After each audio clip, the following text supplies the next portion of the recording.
Hey guys, Cameron for the season premiere of Penny Dreadful, Season 3, Episode 1, The Day Tennyson Died. Yes, I was able to watch this episode because, once again, for the third year in a row, Showtime put it up early, which I'm actually very happy about because I wanted to be able to watch this episode early, and I was really looking forward to this premiere. Obviously, I absolutely loved last season, and Season 1 I still love as well, but Season 2 really expanded the show. It showed every character its full potential. It really showed how great the show can be, especially by giving it 10 episodes. It felt like a more complete story. But also, as you guys know, at the end of that season, everyone was divided. Everyone went in their own separate directions. And while I thought it was interesting for the show to do this, because we've never seen them this separated before, we've always seen them all in London, it also kind of concerned me, because most times when shows divide characters, it becomes very convoluted. There's more time spent with other characters than others, and there are just storylines that aren't as interesting as they could be. So I was a bit worried that this premiere wasn't going to be all that great because of that, and that I didn't think it was going to kill the show necessarily, but I did think that maybe it was going to slow some things down. However, that is the exact opposite, because Penny Dreadful actually benefited from dividing the characters. Not only was this a very different episode, like this episode felt completely different from the rest of the show, which I really did love, but it also explored tons of new areas and tons of new aspects or different kinds of things that are going to happen in the show, especially different kinds of genres, and that's something I absolutely love. I think it was very well done, and the way this episode was done, I thought was fantastic. I think we really got to see where everyone is, flesh that out perfectly. But let's just get into this episode, because there was a lot to get into, of course, more than usual, actually, because of how much bigger the story is, and let's just get into it. So I love the way this episode starts, because we see in Malcolm's empty townhouse, his seems pretty much untouched. Furniture's like not getting touched, and there's bugs crawling on things, and there are letters piling up inside the door, but it's not completely untouched. We see Vanessa's lying in her bed, and she's just staring off into space. This is not the same Vanessa we've come to know for 2 seasons, and we definitely see that here.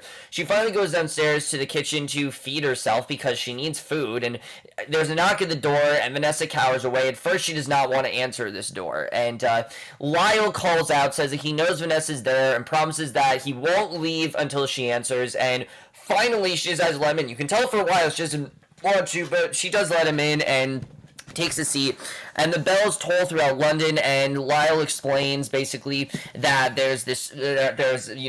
they're mourning right now because the poet Tennyson has died, and pretty much Tennyson is the poet that everyone looked up to. He gave everyone hope, he really helped out everyone, and I did look up stuff about Tennyson, and it's very interesting to see the way that the episode did show this. Even though we never saw this character, he was a very big inspiration for London. Everyone seemed to really be inspired by Tennyson, everyone really loved Tennyson, and basically he then points out that Vanessa has ignored his cards and letters and suggests that he bring her out of hiding, that he's the one to do that. And Lyle suggests that she see a mental doctor who he saw when he was depressed over his unique sexual nature. Of course, he's referring to himself being a homosexual, but back then, that wasn't common. That was known as weird or different. And it's interesting the way the show uses that as his intricate, as the thing that makes him introverted, because everyone in the show really does have some sort of unique quality to them, and to Lyle, that is his unique quality, which I think is very interesting, and she helped Lyle accept his nature, and basically now that's why he is the man he is today. So basically his doctor's really able to help him. He leaves the doctor's card, says that their lives are their own, promises to make her an appointment. Vanessa smiles, rests her head in his lap crying, and Lyle gently strokes her hair, and you can just tell how lost she is. Like I said, this is not the same Vanessa we've come to know. An incredible first scene, though, because Eva Green, first of all, barely didn't say a single line of dialogue in this scene. You see everything that Vanessa's going through. She's depressed, she's down, she's, kind of losing hope in herself, and it's really hard to watch, but I really think she acted to her fullest potential. It really proves that Eva Green, I think, is one of the best actors on TV right now, and she really acted the hell out of that scene. She really, I think, was incredible here. She did a great job. So then we get to the other side of things. So basically, that's everything that's going on with Vanessa. So the rest of this episode is pretty much us getting to see what everyone else is doing, which I definitely love seeing. However, one of the most interesting aspects of this episode wasn't just seeing everyone different locations, it's that every location seems to bring a different genre to the show or something new to the show. Because we see in New Mexico territory, Rusk and his junior inspector, they sit in a train passenger's car as it travels across the desert, and Rusk asks the marshal if there's a club car and then excuses himself to a handcuffed Ethan, and we realize very quickly that this junior inspector is none other than Ethan's father, Jared Talbot, and it's very interesting because Jared Talbot, of course, hasn't been in Ethan's life, and all of a sudden he's now back. And the inspector and his junior go to the car, and the marshals scrutinize Ethan carefully, and you basically realize that these marshals, I mean, Ethan's kind of wanting to escape, you can tell, and they could basically get him at any time, and they're watching him very carefully, so you really do get that sense, and that just sense that they could get him at any time, and it really does add this amount of thrill here. So they go to the club car, unaware that Hecate is actually one of the passengers. Now, why Hecate's there, I have no idea, but clearly there's a reason why she's there. We know that Hecate is now on Ethan's side, and that she does actually care about him, so I'm thinking she's there to probably break him out. So the barman serves them tea, then asks about Ethan, and Russ explains that Ethan butchered and ate a fair number of people, and obviously that is why they are there to catch him. So I thought that was very interesting that we saw that. But then crazy stuff happens in this next scene, because I was thinking that we were just going to see them on this train. They were going to eventually hit their destination. But that is not at all what happens. What happens here is a lot more interesting. Look, going into this season, I knew things were going to be different. The gang is no longer together. We can now explore new aspects of the show. Now, when I heard they were going to do that, I thought it was just new locations. But no, this next scene basically shows that they are doing something completely different this season. And I am perfectly fine with them doing it because it completely took me off guard. But it really benefits the show and shows that they're definitely not getting stale at any point. We see in the passenger's car behind Ethan, so we meet this man named Scarman. He checks the time, glances at several other male passengers. He then walks to his next car. When the marshal on duty objects, Scarman's men draw their guns. They hold him prisoner, and Scarman then kicks his way into Ethan's car. He guns down all the marshals in typical Western fashion, and in the other car, Scarman's men gun down the other passengers, and Hecate is the last one. She pleads with the gunman to spare her because she's a woman, and of course we know that she has some other plan for Ethan that we don't know right now. And before he can decide, Rusk and his junior return. Scarman's fire at them. Scarman aims his gun at Ethan, welcomes him home, then knocks him out unconscious. You can tell that Scarman knows Ethan. We don't know in what capacity, but he knows him. And once they stop the train, the men ride off on their horses with Ethan, their unconscious prisoner. Hecate watches them go, as does Rusk. So basically, we were just treated to a full-on Western scene, and I loved it. The way that the show is expanding, not just in location, but in scope as well. The way that they're making it a multi-genre show and is now going to be half Western, I think is awesome. And just that little scene in general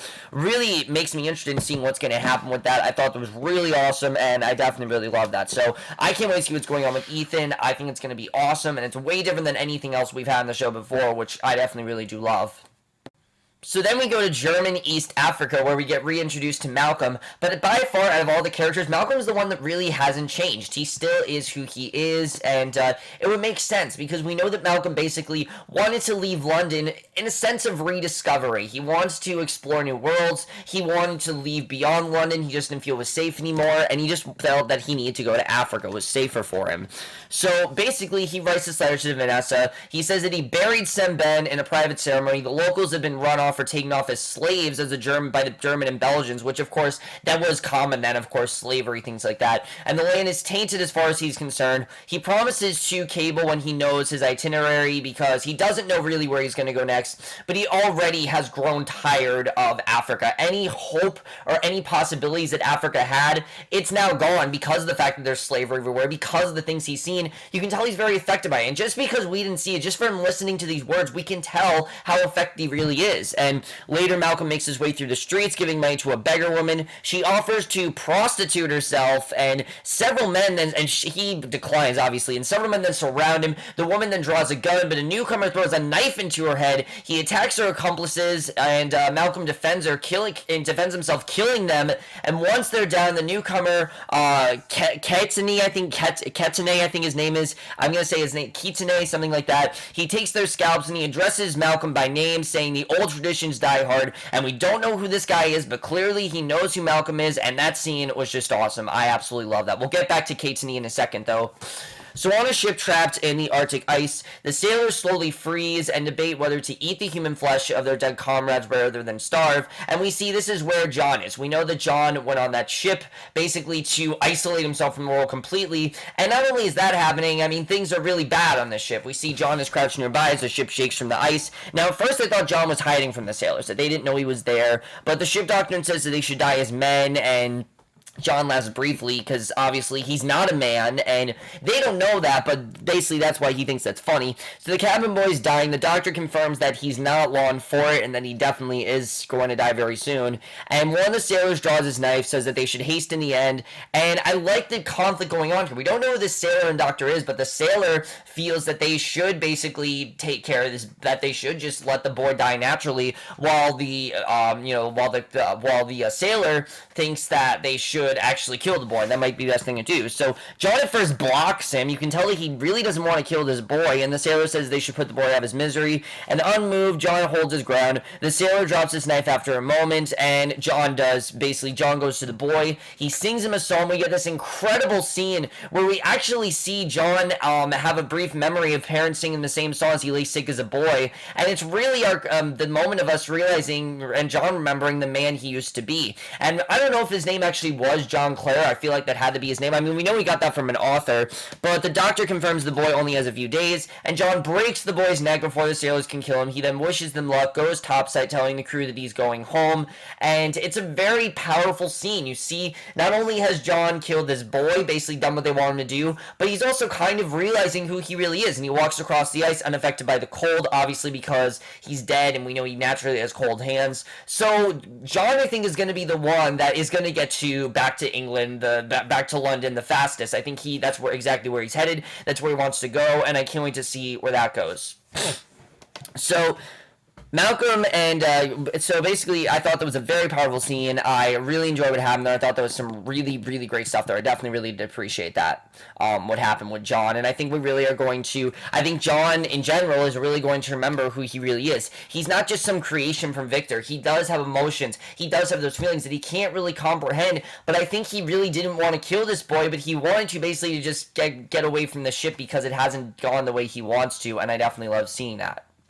So like I said, Season 3, dividing the characters, really do open up new aspects for what we can do in terms of who we can interact with. And this next scene with Malcolm and Kaetenay, I think is how you pronounce his name. I'm sorry if I'm pronouncing his name wrong. Really do show how the show is going to expand this world, because we see Malcolm and Kaetenay, they go to a board, and Kaetenay explains that he's a Shirakara Apache, and he tells Malcolm that he missed him in London and found him in Africa, and he's been following him ever since. And Kaetenay says that Malcolm can't die until he serves his purpose to fight, which is to fight the great demons of earth and sky until he is dead. And Malcolm says that he's done with it. He doesn't want to do it anymore because of all that happened with Evelyn and the fact that she brainwashed him. He just feels it's not his duty anymore. You can tell that this is a man that's kind of down on his luck, and he just doesn't want to do this anymore. And Kaetenay demands that Malcolm must come with him to America because Ethan needs his help, and if Malcolm comes with him, then he'll tell him the story, and says that Ethan is almost his son, which is very interesting because we know that Ethan's father is literally there with him, but apparently Kaetenay is somehow connected, which we don't really know. But Kaetenay tells Malcolm to be who he is and to follow him and basically fulfill his destiny. Basically, I like what Kaetenay is doing to Malcolm. He's forcing him to remember who he really is. Malcolm is down in his luck. He's pretty much done with fighting monsters. He doesn't want to do that anymore. Both times it's gone really wrong. From the first time he lost his daughter, and the second time he basically he witnessed his wife dying. He was brainwashed from this woman who he truly did care about and truly did have some feelings for, but eventually realized he couldn't trust, and it almost killed Vanessa, who of course is like a daughter to him. And then Ben said he just doesn't want to do it anymore, but Kaetenay is telling him no, he needs to do this. This is his destiny. This is what he needs to continue doing, and I can't wait to see the way that this goes. It's going to be very awesome, and I love that we literally have not just a Western Western, but also sort of like a suspense. We have like a suspense thriller going on. We have a Western, and then we also have a sort of like hostage thriller going on as well, which I definitely do love seeing. I can't wait to see how this goes with Kaetenay and Malcolm, the way they're going to track down Ethan, whatever is going on, and how Kaetenay is related to that, I think was fantastic. And that whole conversation, I think, is great because they present Kaetenay as someone we already know. They don't treat him as a new character, which I thought was really cool. Obviously, we're learning more about his character, but the way they present him, it seems like we already know this character. And in many ways, I feel like Kaetenay is the man that Malcolm used to be, the man that Malcolm wishes that he still is, and of course he's not, but I thought that was a very good scene. I definitely really did love that, and I thought they did some really good stuff with Kaetenay and with Malcolm. I definitely really did appreciate that, and I can't wait to see where that goes. Kaetenay, not only is I think a great new character, but he really brings this new energy to the show we haven't seen before, and I can't wait to see how that turns out because that was just awesome, and I'm just loving the new aspects that the show is going to explore, and I can't wait to see how they further explore as the season progresses. So Scarman and his mercenaries stop, and Ethan figures that they work for his father, because that's, of course, how they would know him, and he figures that it's about time his father sees him and smiles, and Scarman tells him to cheer up because they're taking him home, and Ethan wishes him luck that it's actually going to go well. So you can tell that these guys are on Ethan's side, but we don't know anything else about them, and I like that we don't know anything else about them. It keeps that suspense, it makes us wonder what's going to happen here, and really makes me interested in this story. I can't wait to see what happens with these mercenaries. Why do they have Ethan? How do they know him? Do they know his father? I think that whole situation is going to be very interesting, and I can't wait to see where that goes. And like I said, I love this part of the show. I think it really is awesome. So again, then we are treated to a very cool aspect of the show that we haven't seen before, and I really love seeing. Again, something that the show I don't think has done before. Maybe they touched upon it, but not in the way they do it in this next scene. So while Ethan's plot is dealing with this Western sort of situation, and Malcolm's plot is also connected to that, Victor, on the other hand, is dealing with its whole situation entirely, because we meet the character of Henry Jekyll, who we've met before, but what I loved about the show is the way they present Henry Jekyll, because Henry Jekyll usually is a typical white man who everyone really loves and thinks that he's this great doctor. Here, he is actually black. He is half black, and people insult him for it. There are people telling him to go back to, Calcutta, which of course is where the black people are originally from, and it's a really hard scene to watch, but you can tell that Jekyll has dealt with this all his life, and it really presents this new vulnerable side of Jekyll we've seen. And I don't know if Jekyll is going to turn to Hyde. I feel like maybe Hyde for him is more of him being black. That is what makes him different. That is what makes him hated by most people. And like I said, the show really is about vulnerability, and a big part of that is what's going on with Dr. Henry Jekyll. He's embraced who he is. He's dealt with this all his life, and he's trying to move forward, but he doesn't really know if he can, and I thought that was a really great scene, the way that was done. But then he knocks the door, he calls to Victor by name, and Victor could not look more worse for wear. I mean, he looks like he has been stuck in this, basically this Victor's mansion, basically, or his laboratory, whatever you want to call it, for a while now. It looks like he hasn't been here for a long time. He recognizes visitor, lets him in, and over to Victor thanks Victor thanks Jekyll for coming, and Jekyll notices the needle marks on Victor's arm, and Victor admits that he's been doing the old work that he dreamed of presenting to the Royal Society when they were students, and he says that he has created monsters, and basically, we know that now, because of what's going on, he's now turned to morphine, and that he is basically...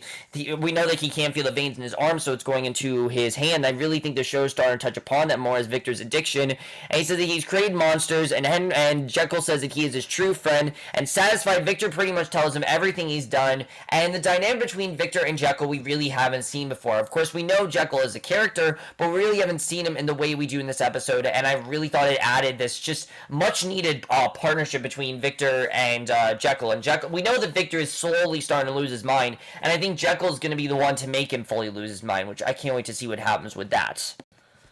So then we finally catch up with Vanessa. We see she has decided to go to the therapist, who, of course, her name is Dr. Seward, and I already love this character of Dr. Seward. I think she's going to be very interesting. She goes at the scheduled time, and the secretary goes to get Seward, and Vanessa nervously twitches at the noises. We don't really know what's going on, but these noises just really affect her. We see she keeps scratching her hand. She's disturbed by like a cuckoo clock. It's a very interesting scene, the way she's disturbed here, and she's soon led to Seward's office, and Vanessa's surprised to discover that Seward is actually a woman. She was expecting a man, but Seward is a woman, and Seward right away very much is, very abrupt with this. She insists on daily 1-hour sessions, says that Vanessa can't talk about them, and she asks why Vanessa's scratching her hand and realizes that it's more than just an itch, even though Vanessa's saying that, there's more to that. And the doctor says that Vanessa's coming to her to get better, and there's no other reason for it, and that she can't tell anyone about her 1-hour sessions, and she makes Vanessa accept that she is ill, not bad or unworthy, just ill, and there's nothing wrong with that. That's just is something that she has, and that she needs to overcome it.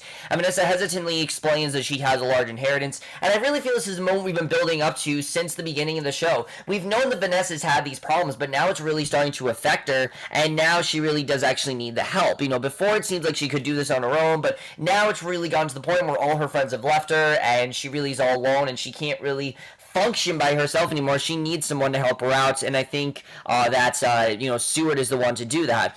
So basically, she makes Vanessa accept she's ill, and basically Vanessa hesitantly explains that she has a large inheritance, and Seward says that there are no manners there, to not worry about the fact that she has a large inheritance. She doesn't really care. And when Vanessa smiles, Seward asks why. Vanessa says that she figures that Seward doesn't want her to leave because she scratches her hand, and indicates the phobias that Seward are interested in, and Seward insists that she wants to cure people, and Vanessa said that she knew someone like her, Joan Clayton, and of course we know that Joan is we knew that was going to happen. Why not just because Patti LuPone played Joan and she played Seward, but Joan and Seward are two very different people, but you can tell that Vanessa sees some of Joan in her. The way that Joan kind of motivates Vanessa, the way that Seward kind of motivates her, I think is very interesting. And the doctor admits that she came from the West Country generations ago, but it's not relevant. Clayton is her family name, but it doesn't really matter. And she tells Vanessa when to come and deduces what is bothering Vanessa from her appearance.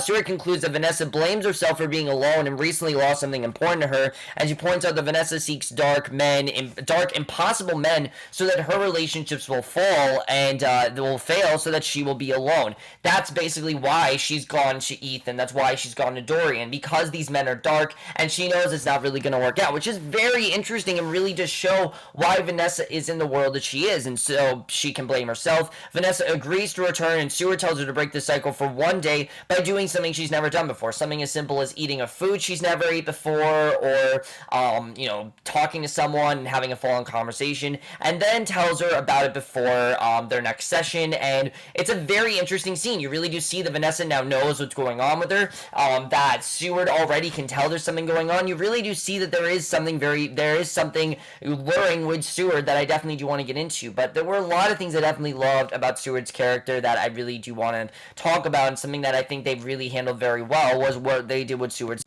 Now, Kaetenay brought this new energy to the show that we've seen before. I was a bit worried about Seward. One, because Patti LuPone has played another character before, as we know, Joan Clayton. And I was worried that this character was going to be way too much like Joan, or was just going to feel like they brought Patti LuPone back because they simply liked her, but the character wasn't that great. But no, Patti LuPone completely transformed herself into this role. Seward is an abrupt woman that is hiding a lot of things, and I think has damaged herself. She really seems like she doesn't want to be very, she doesn't want to be casual. She wants to be very abrupt. She wants the sessions to clearly only focus on what Vanessa's problem is and nothing more. And I don't know if maybe something happened to Seward, but this really brings up a lot of situations for what possibly could have happened with Seward, and this really makes me interested in the characterization of Seward, because we see as Vanessa leaves, Seward looks very unhappy. She looks like she's hiding something, and I feel like the whole thing with Joan Clayton is a lot more important than Seward says it is. The way she just shut it down immediately really made me wonder, what really is going on with this woman. There clearly is something that this woman is hiding. I don't know what it is, but I can't wait to see as the show explores it. It brings this new psychological aspect to the show that I think we've seen before, but I think the show's diving more into it this season, and I really do love that, and I can't wait to see what happens in those scenes between Vanessa and Seward, because I can already tell they're going to be probably some of the most fascinating scenes we've had on the show. And just think about how cold Seward really was to Vanessa. Really, there's a reason why she is. I don't think it's just because of, Vanessa wanting to be casual about it. I think she generally is that way for a reason, and I can't wait to see what that reason really is as we move forward, which I already think Seward is probably going to be one of the most interesting aspects of the show. I love that we've introduced two new characters, well, many characters, and they're all so interesting. None of them are boring, and especially Seward, I think she, without a doubt, is the one I'm most interested in seeing really what's up with her, because we know something's up with her and I don't really know what it is. So I can't wait to see what that is as the season goes on. I can't wait to see what happens with that. So, since Victor revealed everything to Jekyll about who he is and what he does, he takes him to his lab, explains that it's where he created Lily, and Jekyll admires his ability to create life, and Victor admits that it was either the needle or the noose because his sins have turned on him, and that is why he's turned to morphine, because it was either he basically, dose himself with drugs, because that's the thing that we know calms him down, or basically kill himself. And his friend points out that Victor has ignored him for 5 years and then summoned him and tell his secrets, and, even though he ignored him for 5 years, all of a sudden he's brought him back just to tell him his secrets, and he doesn't understand why. And Victor insists that he needs Jekyll's skills to destroy Lily. And Jekyll says that he's no killer, but Victor reminds him of all the boys who had told him that Jekyll dreamed of killing, Jekyll dreamed of killing, and that he would want to kill back then. And Jekyll nonetheless insists that he controls his anger now, and he works with the neurochemical process of the brain, and he figures that Victor wants to love Lily, not kill her, and offers to tame Lily, and that's the best thing to do. And we know that was essentially the idea with Lily. He wanted to fall in love with Lily. He wanted Lily to be his and no one else's, and now that she's someone else's, it's really made Victor mad, and he feels that he can change Lily, and he can fix her. And Victor admits that he wants that. Henry tells him to come to his lab on Saturday, and together they will attempt it. However, Victor warns if they fail, then they will in fact destroy her, and Jekyll nods in agreement before leaving. It's a very well done scene. I can't wait to see where this goes. I already love the dynamic between Jekyll and Victor. You can tell these two, the fact that these two know each other really adds this new spark to the show that I really do love. It's not just bringing Jekyll. Victor's known Jekyll all this time, and it would make sense. Dr. Henry Jekyll and Dr. Victor Frankenstein, they're both very beloved scientists, and it would make doctors and scientists, and it would make sense why they would know each other. I thought that was very well handled. So as Vanessa walks back to the townhouse, we see this man follows her, and we don't know who this man is, but right away he looks like bad news, and he nods to a young boy ahead. The boy offers Vanessa a death ribbon in honor of Tennyson's death, and Vanessa buys it, and you can tell that there's just something going on with this man, because he gestures to the boy. He looks very sinister. She notices his pale skin. The boy says that he has anemia, and it has to do with his blood, and as Vanessa walks off, the boy calls her beloved and tells her to savor the day, and this kind of gives her that motivation, because as we know, Seward told her do something you've never done before, and that is exactly what Vanessa does in this next scene.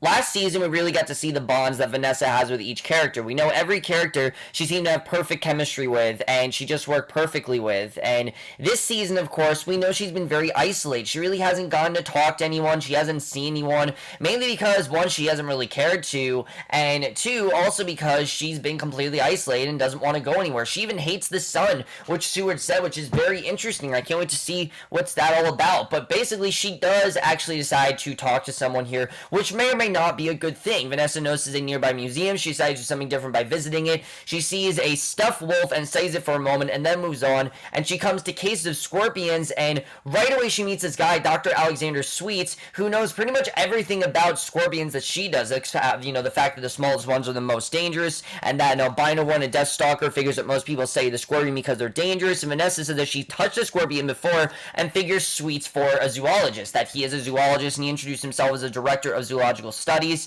and talks to the wonders of nature and all the creatures that fascinate him. And Sweet tells Vanessa that his favorite are the broken, unsung creatures that someone has to care for, and Sweet's colleague interrupts them. Vanessa introduces herself, the zoologist bids her farewell and leaves, and you can tell that these two have this newfound bond, but for whatever reason, I don't trust this guy. I don't know what it is. Just something about Sweet seems too forward, and I don't know if it's because that's the way that Evelyn presented herself to Malcolm, but he just seems too forward to me. Something about this guy just says bad news, and I don't really know what it is. The fact that he knows so much about scorpions, the fact that he loves the undead ones, but I do like what Sweet says, that the undead ones are the ones that attract him because someone has to take care of them. And in many ways, Vanessa's kind of undead. She feels like she should be dead, but she's not dead, and I think it was a very well done scene. I really enjoyed that, and definitely it's going to be very interesting to see how the show handles Sweets and Vanessa. Sweet's the one character we don't get too much of a characterization with. We know he's a director of zoological studies, we know that he's obsessed with animals,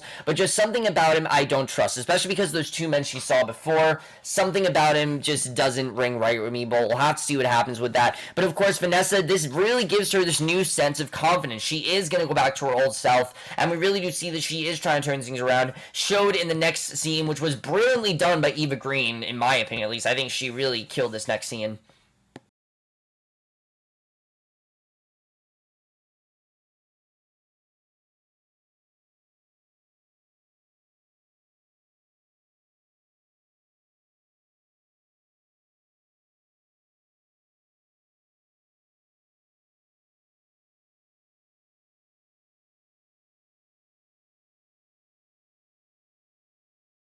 So from meeting Sweets and, her doing something different and her getting that confidence, she returns home, she opens the windows, and basically decides to clean the house completely, which you knew was going to happen. You knew that house wasn't going to stay that way. So she writes a letter to Malcolm, pretty much how he wrote one to her, and you have to figure that these two have written back and forth to each other, but admits that she has lied to him, that she's been very depressed and lonely, and Vanessa admits that she has lost her faith, and that's the reason why she feels this way, that she no longer prays to God, and it shows him that she still has hope despite all that, because she remains even if her soul doesn't, and she doesn't really understand that. She still goes on living, but her soul really hasn't, and she concludes by telling Malcolm that Tennyson is dead and the sea is in mourning, and lighting a cigarette, Vanessa goes to the window, she looks up at the stars, and basically is very hopeful. She really wants things to get better. She wants to hope that things are going to change and that things are going to get better for her, and that she is going to be able to get back to who she once was, because she's not that way anymore. She's different, and she wants to embrace it rather than conceal it, and I think that's something that Vanessa is really going to deal with as the season goes on, and I'm going to see how that works out. But I also love that Malcolm and Vanessa are writing letters back to each other. Even though they're not together, you do get that sense that they're still talking to each other, and it would make sense, obviously. These two had such a close bond. They were like father and daughter, and in many ways, they're still just as close, just through letters. But to Vanessa, things are, she's more and more isolated, but you can tell she really does want to change things, and I can't wait to see how she does that. And Eva Green especially, I mean, she impressed me more and more each season, but this season she's having to play a different side of Vanessa we haven't seen before, and I really think she killed it in this scene, and it really makes me excited to see where Vanessa's going to go, because at this point, I think she's going to go in a more positive direction, but at the same time, I'm worried that things aren't going to work out well for her, because nothing works out for Vanessa. We've known this as the show goes on. Nothing good happens to Vanessa. Everything shitty happens to her. Sweet, I don't trust, and I don't really trust Seward either. I feel like there's something... Seward, I kind of feel like there's just something going on with her mentally that she's just not telling Vanessa about, but Sweet especially, I just don't trust this guy. I don't know what it is, but something about those two, I don't think Art's going to work out as well as Vanessa wanted to, because we've known nothing good can happen to Vanessa, and that really makes me interested in seeing what's going to happen with that. Definitely, I can't wait to see what happens there. But then we get to the last scene of this episode, which, look, I already have praised this episode. I think it was probably the best premiere Penny Dreadful's done, personally. I think this was an incredible premiere. But then we get one of the coolest scenes this show has ever done. I mean, I thought I'd seen it all with something like Penny Dreadful introducing villains, but they've never done it quite in the way they do in this next scene that I absolutely loved. Penny Dreadful is a horror show. We've known that since the show started. Even though the show's exploring new aspects, it is a horror show. I don't think the show's ever been as sinister and as bleak and as, small and subtle as it is with this reveal, because this was incredible. We see Renfield, who is Seward's secretary. He goes to a street in Chinatown. He hires a prostitute. They go into an alleyway and a figure passes overhead and then smashes the woman into a wall. And it's the same figure that saw Vanessa before, the same boy and the man as well. The figure pulls Renfield away into the darkness, and when he wakes up, he finds himself in an abandoned building. He doesn't know where he is, and Renfield's expression, he's never really seen anything like this before. The fact that he just puts his glasses on his face immediately and is just terrified of what's going on. He never expected this kind of stuff, and the familiars that approached Vanessa earlier are there. The others that crawl in the shadows, they surround Renfield, and the lead familiar says that Renfield is pink with blood,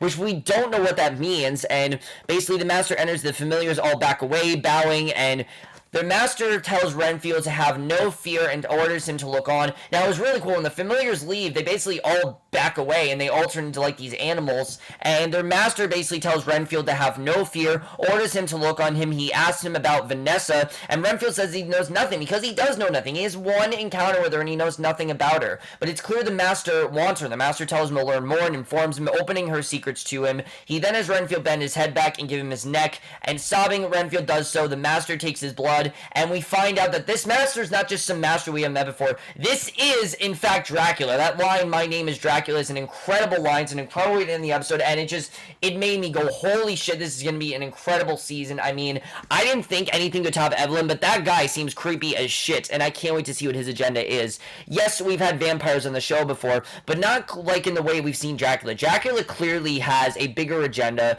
He wants Vanessa. We don't really know why, but we'll have to see what happens there. You knew that Dracula was eventually going to come into play. I mean, this is a show that has Frankenstein and Jekyll. You kind of have to have Dracula. It's just something that you need. But I can't believe the show actually is introducing him. I think it's going to be awesome that they are introducing Dracula, and That's something I can't wait for. And Renfield in general really seems like Renfield's going to play the role that Lyle played last year, in the sense that Lyle was sort of the mole for Evelyn, in the sense that we know Evelyn wanted to reveal who Lyle was to the world and to this girl, basically, and to his wife and everything. But I can't wait to see where that goes. Renfield already is a very intriguing character. I think this is a man that clearly is going to hold all these secrets, and he's going to have to hide stuff from Vanessa. But I also really fear for Renfield, because he already seems like a weak man, and it's something that's very interesting, and you can already tell that he's a very disturbed man. I feel like it's a man that's seen not a lot like this before, but he very much is disturbed, and it very much, I think, goes with Seward, and how Seward's going to get involved with this. I can't wait to see. The role that Dracula's going to play in the show is going to be incredible, and I can't wait to see how this all plays out. Very creepy stuff, maybe one of the creepiest things we've ever had in Penny Dreadful. Like I said, I think I've seen all in terms of creepy, and then the show just surprises me more and more, and I absolutely love that. Perfect way to end the episode, and perfect way to show how different this season is going to be, which I absolutely loved. And Dracula already really does creep me out just from that line, my name is Dracula. Really, I am so intrigued to see more of this character. So overall, guys, this premiere really impressed me, because it's a very different premiere than anything else we've seen before. Every plot, there really is something different going on. Everything's really interesting, whether it's Malcolm and Kaetenay. They're trying to track down Ethan. I can't wait to see what happens with that. That's going to be very interesting. How Kaetenay and Malcolm, they track down Ethan. I'm sorry I can't pronounce his name right, but I can't right now. He said it once. I just can't remember how you pronounce it. But why does Kaetenay and Malcolm, why do they want to track down Ethan? How is Ethan like a son to Kaetenay? That's something I'm not really sure about. Scarman and Ethan, how do they know Ethan? How are they related to him? Are they actually going to save him? We know Hecat's there too, and I think Hecat's there to break Ethan out of prison and get him away from all this, but we know Hecat's there for a reason. I can't wait to see what's going on with that, why Hecat is there. And Seward as well. What is going on with Seward? There clearly is something that she's hiding. I don't know what it is, but I feel like there's something going on with Seward that Vanessa doesn't know about. And Sweet as well. I don't trust this guy, just because knowing that Dracula's there, I feel like Sweet knows more about Dracula than we think, but we'll have to see what happens with that. Why does Dracula want Vanessa? What does he want Vanessa? That's going to be something that I think is very interesting, that I'm looking forward to seeing what's going to happen with that.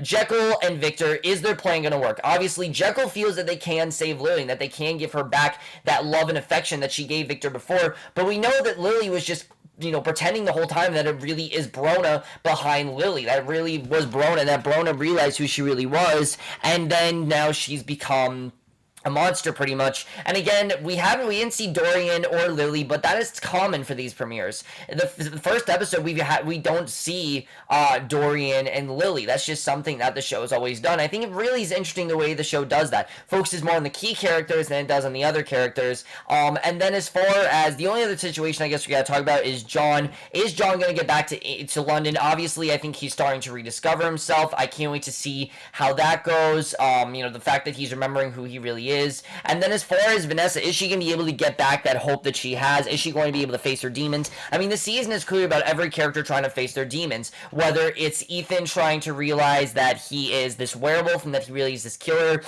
Vanessa realizing that she wants to be isolated, Malcolm realizing that he is meant to be a hunter and that he is meant to hunt down these monsters and that's what his duty is meant to be, Victor realizing that he's meant to be a doctor and that he is meant to save, that he really does have love in his heart and that he really does it out of love, not out of hates, and that really is the reason why he created Lily and all these characters. And John realizing that he is a good man and that he isn't really just a creature. He is a good man. He does have good inside him, and I think he's really starting to realize that. So overall, guys, absolutely love this premiere. Again, it's going to be another amazing season. I am so glad the show is staying fresh. I was really worried that this was going to be the season that kills the show, but no, you can tell the Penny Dreadful, they are definitely not running out of ideas. They're just expanding the show, and I can't wait to see how that works out. I'm also interested in seeing the character of Jared Talbot and how him and Ethan interact, because of course this is Ethan's father, but we can tell in the promo Ethan really wants nothing to do with him. We'll have to see what happens with that. But overall, guys, so much guys saw this premiere. I absolutely love this premiere. I cannot wait for the rest of the season. They only have 9 episodes a season, but I think that's really ambitious because most shows would just do 10 episodes, but I guess this season they only feel they need 9 episodes, which is going to be interesting to see how that works out. I can't wait for the next 8 episodes. I am already hooked. I can't wait for the rest of the show, and it reminds me why Penny Dreadful is one of the best shows on TV, in my opinion. Let me know what you guys saw this episode, and I will see you guys in my next video, which will be for basically talking about all the shows coming out in the summer. I need to do this video, obviously, because I just talked about Penny Dreadful, and then there are other shows that premiere throughout next week, and it's going to be talking about all the shows I'm going to be watching next summer, so look forward to that, and we'll see you guys for that. Okay, bye.